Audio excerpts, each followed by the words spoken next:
हम बात करेंगे मैथ के कुछ टॉपिकों के बारे में।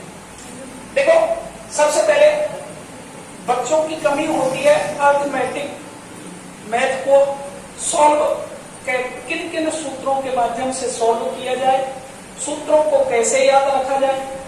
तो अर्थमेटिक मैथ को करते समय आपको एक भी सूत्र याद रखने की जरूरत नहीं। सबसे पहले बात करते हैं किन किन टॉपिकों को एक ही सूत्रों के माध्यम से किया जा सकता है। देखो, आपका प्रतिशत है, प्रतिशत के बाद बात करता हूं अनुपात समानुपात, अनुपात समानुपात है, औसत है, लाभ हानि है, आपकी सरल ब्याज, चक्रवृद्धि ब्याज। इन सभी टॉपिकों को आप एक ही सूत्र के माध्यम से हल करना सीखेंगे। तो सबसे पहले बात करते हैं प्रतिशत। क्या प्रतिशत का अर्थ क्या होता है? तो सबसे पहले अगर हम बात करें प्रतिशत, प्रतिशत का मतलब होता है प्रति मतलब बट्टा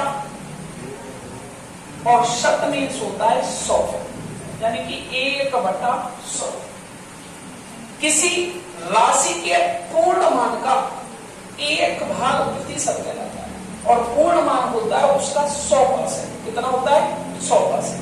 ना तो कोई राशि 100% से अधिक होती है और ना ही कोई राशि 100% से कम होती है। किसी राशि की मूल वैल्यू जो होती है 100% होती है। अगर 100% से कम हो रही है तो उसकी वास्तविक स्थिति में कमी आ रही है। अगर 100% से अधिक हो रही है तो उसकी वास्तविक स्थिति में क्या हो रही है? वृद्धि हो रही है। तो प्रतिशत से जब आप इसको करते हैं तो आपको एक फॉर्मूला याद रखना पड़ेगा इन सभी टॉपिकों में। मैं आज केवल एक ही टॉपिक के बारे में वीडियो बनाऊंगा, कोई भी एक टॉपिक ले सकते हैं, ठीक सर। तो आपको जब प्रतिशत के बारे में पता चल जाए कि इस राशि का कितना प्रतिशत मान दे रखा है और क्या ज्ञात करना है, तो आप बड़ी आसानी से क्वेश्चन कर सकते हैं। और आज मैं विशेषकर आपका एक टॉपिक लूंगा जिसे कहते हैं लाभ एवं हानि। क्या लेंगे? लाभ एवं हानि। संख्याओं को व्यवस्थित करने के लिए सबसे पहले आपको समानुपात का एक नियम पता होना चाहिए। समानुपात का नियम क्या होता है कि यदि आपके लिए 4 राशि दे रखी हो तो उन 4 राशियों में जैसे A/B समानुपात C/D, जब 4 राशियां दे रखी हो तो उनके बाह्य पदों का गुणनफल आंतरिक पदों के गुणनफल के बराबर होता है। यानी कि बाहर के पदों का गुणनफल जो होता है किसके बराबर होता है? आंतरिक पदों के गुणनफल के बराबर होता है। मैं इसी सूत्र को अगर इस प्रकार से व्यवस्थित कर दूं कि अगर किसी राशि का परसेंट आपको पता है तो उस परसेंट के सापेक्ष आप राशि को रखेंगे। परसेंट के सापेक्ष किसको रखेंगे? राशि को। समानुपात सेकंड परसेंट ज्ञात करना हो या परसेंट दिया हो राशि ज्ञात करनी हो तो आपको इसी फॉर्मूले का आपको याद रखना है। प्रतिशत राशि समानुपात प्रतिशत राशि, ठीक सर। अब मैं लाभ हानि स्टार्ट करने से पहले थोड़ी बेसिक जानकारी के बारे में बात करना चाहता हूं। लाभ हानि, जब किसी वस्तु को खरीद कर बेचा जाता है तो उस वस्तु को खरीदने एवं बेचने में लाभ हानि हो सकती है। आपने कोई वस्तु खरीदी, कम पैसे में खरीदकर ज्यादा रुपए में आप उसे बेचते हैं तो क्या होगा? लाभ। यदि उसी वस्तु को आप ज्यादा रुपए में खरीदकर कम रुपए में बेचते हैं तो क्या हो जाती है? हानि। तो यहाँ पर 3 मूल्य होते हैं।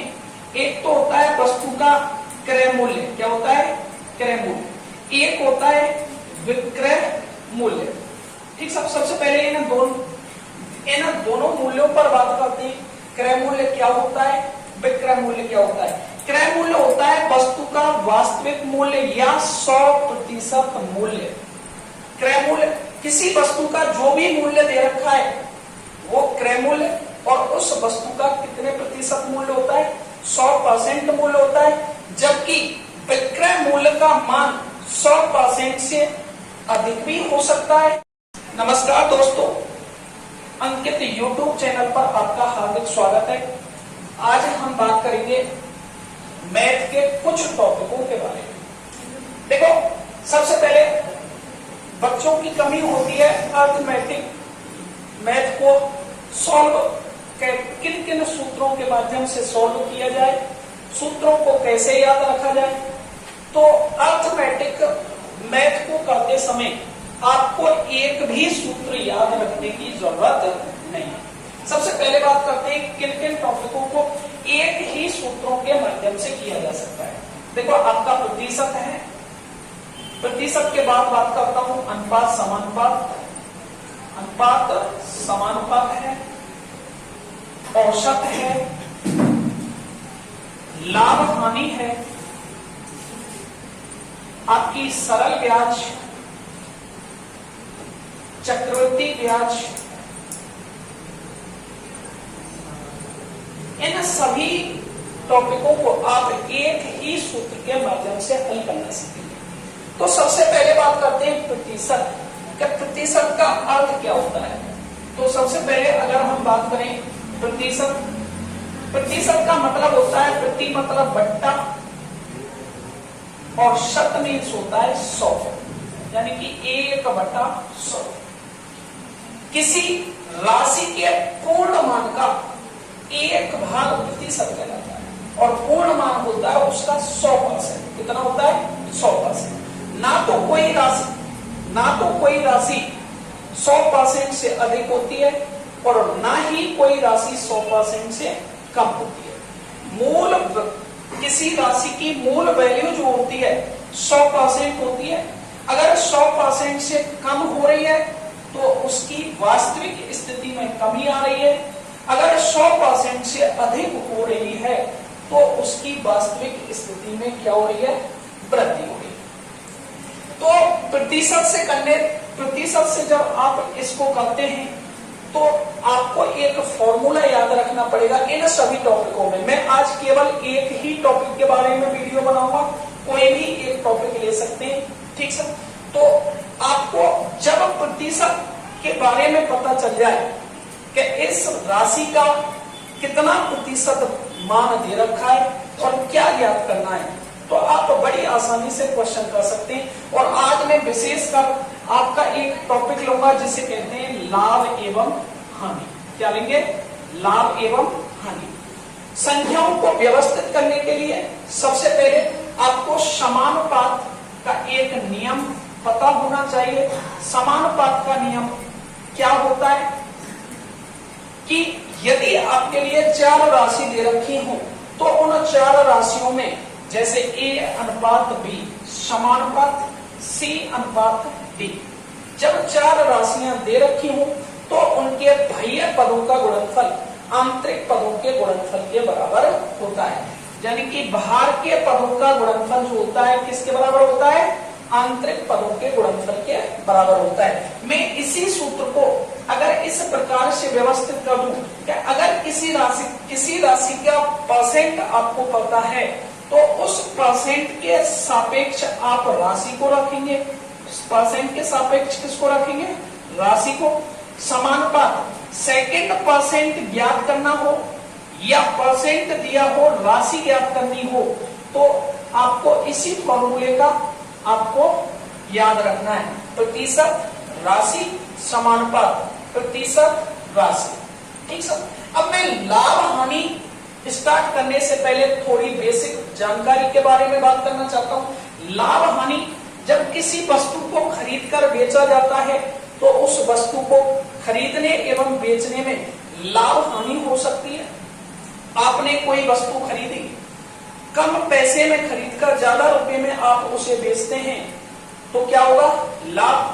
यदि उसी वस्तु को आप ज्यादा रुपए में खरीदकर कम रुपए में बेचते हैं तो क्या हो जाती है? हानि। तो यहाँ पर 3 मूल्य होते हैं। एक तो होता है वस्तु का क्रय मूल्य। क्या होता है? क्रय मूल्य।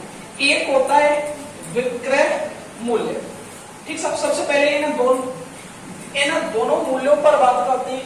क्रय मूल्य क्या होता है, विक्रय मूल्य क्या होता है। क्रय मूल्य होता है वस्तु का वास्तविक मूल्य या 100% मूल्य।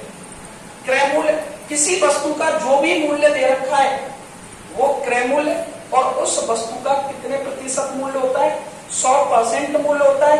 जबकि विक्रय मूल्य का मान 100% से अधिक भी हो। 1200 रुपए में खरीदकर यदि उस वस्तु को 1800 रुपए में बेच दिया जाए, वस्तु को विक्रय मूल्य कितना होगा, 1800 रुपए, 1800 रुपए में बेच दिया जाए, तो बताओ इस सौदे में कितने प्रतिशत लाभ हुआ या कितने प्रतिशत हानि हुई।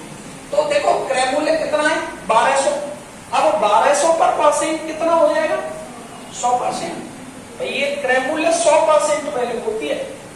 और यहां पर पूछा है यदि उस वस्तु को 1800 रुपए में बेच दिया जाए तो कितने प्रतिशत लाभ हुआ या हानि हुई। अब देखो कम रुपए में खरीदकर ज्यादा रुपए में जब किसी वस्तु को बेचा जा रहा है तो स्वाभाविक सी बात है लाभ हो रहा है, और लाभ भी कितने रुपए का हो रहा है, 600 रुपए का। कितने का, 600, क्योंकि 1200 से 1800 कितना अधिक है, 600 रुपए अधिक है, तो 600 रुपए का लाभ हो रहा है। लेकिन जब आपसे परसेंट पूछा जाता है तो आप इसको इस प्रकार से व्यवस्थित करेंगे कि परसेंट कितनी, 100%, 100 पर वैल्यू कितनी है, 1200 रुपए, 100% पर कीमत कितनी है, 1200 रुपए। तो कितने परसेंट की जगह पर क्या रख सकते हैं, x। कितने परसेंट पर उसका मान कितना होगा, 1800। तो जब इनको हल करते हैं तो बाह्य पदों का गुणनफल किसके बराबर कर दिया जाता है, आंतरिक पदों के। यानी कि 1200 का गुणा किससे कर दिया जाएगा, x से 1200x, और 100 का गुणा किससे कर दिया जाएगा, 1800 से। ठीक सर। अब x का मान निकालते हैं, 100 गुणा 1800 में ये 1200 कहां चला जाएगा, भाग में, 2 जीरो अंते, 2 जीरो, 6 तिया 18 और 6 दूनी 12, 2 से ये कितनी बार, 50 बार। अब 50 गुणा 3 करते हैं तो 150% वैल्यूएशन आएगी। कितनी, 150%। यानी कि उस वस्तु को 100% में खरीदकर 150% में क्या किया जा रहा है, बेचा जा रहा है। अब बताओ 100% में खरीदकर जब 150% में बेचा जा रहा है तो लाभ हो रहा है या हानि, लाभ। क्या हो रहा है, लाभ। और लाभ भी कितने परसेंट का, 150 माइनस 100 क्या परसेंट का भाई, 50% का। तो इस सौदे में कितने प्रतिशत लाभ हो रहा है, 50%। कोई भी अगर ऐसा एक ही फॉर्मूले से लाभ हानि, सरल ब्याज, चक्रवृद्धि ब्याज, इन कोई टॉपिक में से कोई क्वेश्चन आता है, सभी क्वेश्चनों को आप इसी फॉर्मूले के माध्यम से निकाल सकते हैं। ठीक सब। आगे अगर मैं बात करता हूं इसमें, देखो ये पहला प्रकार हो गया क्वेश्चन का। मैं सभी प्रकारों में से एक एक क्वेश्चन कराने की कोशिश करूंगा। ठीक सर। सेकंड, यदि किसी वस्तु का आपके लिए क्रय मूल्य दे रखा है, लाभ या हानि परसेंट दे रखा है, और वस्तु का क्या पूछने लग जाए, विक्रय मूल्य पूछने लग जाए। क्या पूछने लग जाए, विक्रय मूल्य पूछने लग जाए, तो विक्रय मूल्य कैसे ज्ञात करते हैं। तो मैं आपके लिए एक क्वेश्चन बोल रहा हूं, ध्यान से देखना। यदि किसी वस्तु को 800 रुपए में खरीदकर, क्रय मूल्य कितना, क्रय मूल्य 800 रुपए, 800 रुपए में खरीदकर यदि कोई दुकानदार उसे 30% लाभ के साथ बेचता है, तो यहां पर क्रय मूल्य कितना हो गया, 800 रुपए, और लाभ कितना कमा रहा है कोई दुकानदार उस पर, 30% क्या कमा रहा है, लाभ। 30% लाभ के साथ बेचता है, तो वस्तु का विक्रय मूल्य क्या होगा। तो यहाँ पर आपको क्या ज्ञात करना है, विक्रय मूल्य। क्या ज्ञात करना है, विक्रय मूल्य। विक्रय मूल्य क्या होगा। तो सबसे पहले मैंने आपके लिए बताया था कि किसी वस्तु का जो क्रय मूल्य होता है वह वस्तु की कितने परसेंट वैल्यू होती है, 100%। कितने परसेंट, 100%। तो 100% पर राशि कितनी है, 800। 100% पर राशि कितनी है, 800। समानुपात, यदि 30% लाभ ही ज्ञात करना है, कितने रुपए का लाभ हुआ, तो आप यहाँ पर 30% वैल्यू रखेंगे।